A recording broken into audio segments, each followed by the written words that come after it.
ஒரு 100 ஆடுகளிலே ஒன்று தவறி போனது.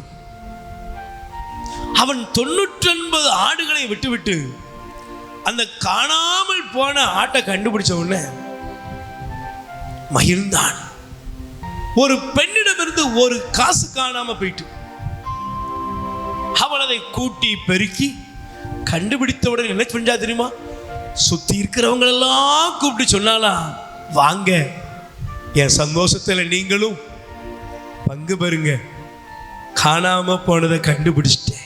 உங்களை ஆண்டவர் மகிழ்ச்சியின் ஊற்று கண்களாக மாற்றுவாராக. நீங்க செய்ய வேண்டியதுன்னு தெரியுமா? ஆண்டவரே, குறை அல்ல, எல்லாவற்றிலும் நிறைவாய்